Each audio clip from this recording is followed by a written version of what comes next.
Hello, কি অবস্থা মেলা ভালো মানুষদের? Welcome back to Hamid's motive again. আজকে আমরা স্পোকেন ইংলিশের পঞ্চম ক্লাস করে ফেলবো এবং পঞ্চম ক্লাসে আমরা টেন্স নিয়েই কথা বলবো। আমরা টেন্সের মধ্যে আছি, আমরা টেন্সের নাড়ি ভুড়ি অর্থাৎ নারী নক্ষত্র সবই জেনে ফেলবো। সুতরাং আজকে আমরা ইউজ টু পড়বো, আর ইউজ টু আমরা ইনক্লুড করতে পারি পাস্ট ইনডিফিনিট টেন্সে। ইউজ টু আমাদের স্পোকেন ইংলিশে অনেক বেশি লাগে ইউজ টু, এবং আমরা আরও পড়বো যে বি ইউজ টু। কি পড়বো? Be use to. বি বলতে be verb, okay, be verb use to. এরপরে আমরা পড়ে ফেলবো be verb am, is, are plus হচ্ছে ইউজ টু, এটা আমরা পড়ে ফেলবো। ওকে, আমরা হচ্ছে ইউজ টু। ইউজ টু কি? ইউজ টু হচ্ছে অতীতে কোনো অভ্যাস বা অতীতের কোনো অবস্থান বোঝাতে ইউজ টু ব্যবহার করা হয়। আপনি অতীতে একটা কাজ করছেন যেটা নিয়মিতভাবে কিংবা যেটা সত্য ছিল কিন্তু এখন আর করা হয় না, ওই টাইমে আমরা ইউজ টু ব্যবহার করব। ইউজ টু স্ট্রাকচারটা কি?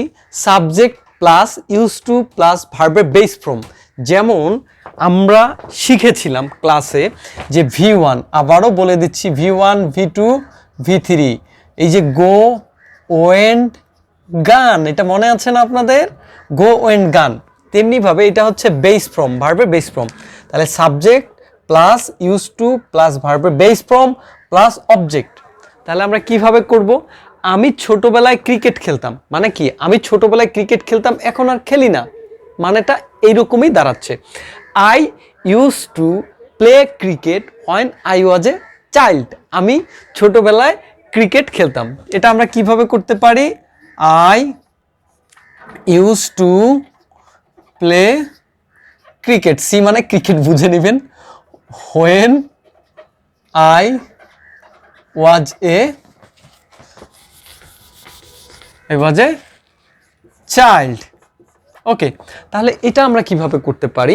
যে ছোটবেলায় আমি ঝগড়া করতাম, I use to quarrel when I was a child. ছোটবেলায় আমি অনেক কান্না করতাম, I use to cry when I was a child. ছোটবেলায় আমি অনেক কান্না করতাম। এভাবে অনেক সেন্টেন্স আপনারা নিজে নিজে তৈরি করতে পারবেন। ওকে, সে ঢাকায় থাকতো কিন্তু এখন রংপুরে থাকে, মানে কি? সে আগে ঢাকায় থাকতো, এখন কোথায় থাকে? রংপুরে থাকে। ওই আগের অবস্থানটা সত্য ছিল। তাহলে আমরা এটা এইভাবে করতে পারি যে she use to live in, ডিকেতে ঢাকা বুঝিয়ে নেবেন, okay, but now she lives in Rangpur. Okay, এইভাবে আপনারা আরও সেন্টেন্স করতে পারবেন। যেমন সে আগে কুড়িগ্রামে থাকতো কিন্তু এখন ঢাকায় থাকে। She use to live in Kurigram but now she lives in Dhaka. এভাবে সেন্টেন্স তৈরি করতে পারবেন না? আশা করি অবশ্যই পারবেন। তারপর সে আগে প্রতিদিন গিটার বাজাতো। তাহলে এটা আমরা কিভাবে করতে পারি? সে বলতে হি দেই আমি, হ্যাঁ, he use to play guitar everyday. ওই যে basic rules, subject use to, এই যে ইউজ টু, ভার্বের বেস ফর্ম, তারপরে অবজেক্ট, তারপর এই যে এভরিডে, প্রতিদিন, এই যে আগে ওই কাজটা করতো। তেমনিভাবে আমরা এটা বলতে পারি যে আমি আগে বই পড়তাম, I use to read books, অর্থাৎ আমি আগে বই পড়তাম, এখন পড়া হয় না তেমন।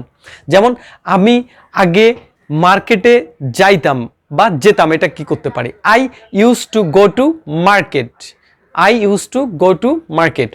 আমি বাল্যকালে, আমি এটা কিভাবে বলতে পারি? আমি বাল্যকালে আমি আমার বাবার সাথে বেড়াতে যেতাম। In my boyhood I use to go out for a walk with my father. এভাবে আপনি অনেক সেন্টেন্স করতে পারেন। যেমন সে আগে প্রতিদিন ফুটবল খেলতো, he use to play football everyday.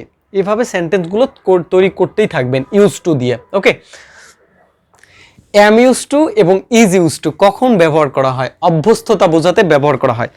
বর্তমানে কোনো কাজ বা অবস্থানের সাথে অভ্যস্ত এমন বোঝাতে এম ইউজ টু অথবা ইজ ইউজ টু ব্যবহার করা হয়। আর আমাদের ঝামেলা হয় ইউজ টুর সাথে এম ইউজ টু এবং is use to. Use to কখন ব্যবহার করা হয়? যখন কোনো আগে একটা ঘটনা বা অবস্থানের সাথে নিয়মিত অভ্যস্ত ছিল বাট এখন নেই, তখন আমরা ইউজ টু। বাট বর্তমানে কোনো ঘটনা বা অবস্থানের সাথে অভ্যস্ত, তখন আমরা এম ইউজ টু এবং ইজ ইউজ টু। তাহলে ডিফারেন্স হচ্ছে একটা আগে আর একটা হচ্ছে বর্তমানে। ওকে, তাহলে এটার স্ট্রাকচার এখানে এম ইউজ টু এবং ইজ ইউজ টু। এম হয় হচ্ছে ফার্স্ট পারসনের সাথে, ফার্স্ট পারসন যেমন আই এম, আর ইউজ হয় থার্ড পারসনের সাথে। ওকে, আমরা এখন পড়ি। তাহলে স্ট্রাকচারটা কি হবে? Subject plus am is are plus use to noun. এখানে আমরা নাউনও বসাতে পারি, অর্থাৎ নাউনের সাথে অভ্যস্ত। নাউন তো জানি কোনো কিছুর নাম, সেটা বোঝায়। আর জিরান্ট আমাদের দরকার নেই, শুধুমাত্র হয় নাউন অথবা verb plus ING plus object, এটা জেনে নিই। তাহলে স্ট্রাকচারটা দাঁড়ালো subject plus am is are plus use to noun অথবা verb plus ING plus object. যেমন এটা, আমি সকালে তাড়াতাড়ি ওঠার সাথে অভ্যস্ত। বর্তমানে, এটা বর্তমানে বোঝাচ্ছে।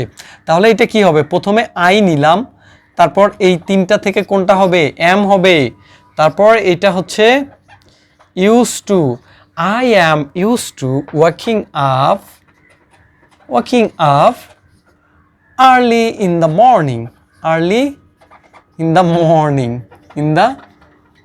মর্নিং।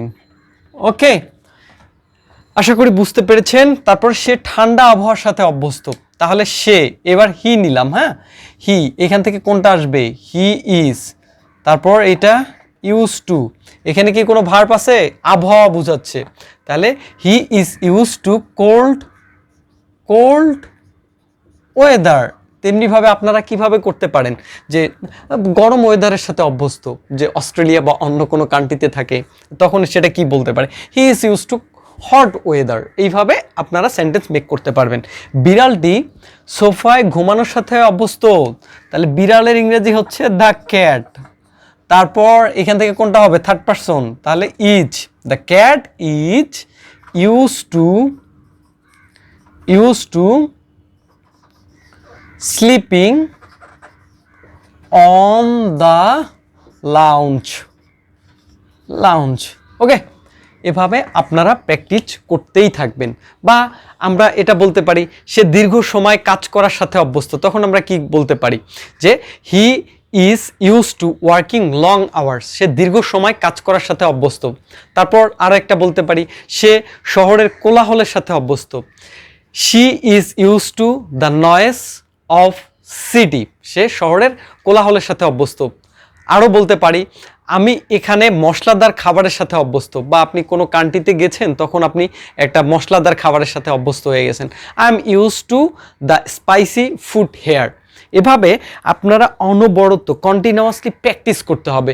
শুধুমাত্র ক্লাস করলে হবে না, প্র্যাকটিস করে এই যে use to, am use to, is use to, এগুলো দিয়ে ডিফারেন্ট সেন্টেন্স মেক করে আপনারা আমার হোয়াটসঅ্যাপ নাম্বারে পাঠিয়ে দিতে পারেন। আমার হোয়াটসঅ্যাপ নাম্বার স্ক্রিনে দেয়া আছে, এটা আপনারা পাঠিয়ে দিতে পারেন। কিংবা আপনারা যখন একটা প্র্যাকটিস করবেন, বিভিন্ন সেন্টেন্স মেক করবেন, এটা দিয়ে স্পিকিং অর্থাৎ জোরে জোরে বলে একটা ভিডিও করে আপনারা পাঠিয়ে দিতে পারেন। আমি বলেছি না, আমি আপনাদের পরিবারের সদস্যর মতো আপনাদের ইংলিশ শেখার জার্নিতে আমি সহযোগিতা করতে চাই। সুতরাং আপনারা পাঠিয়ে দিবেন। আমি যদি ব্যস্ত থাকি, একটু লেটে রিপ্লাই করার জন্য দুঃখিত। অনেকে মেসেজ করে, লেটে রিপ্লাই দেওয়ার জন্য অনেক দুঃখিত। আপনারা কিভাবে করবেন?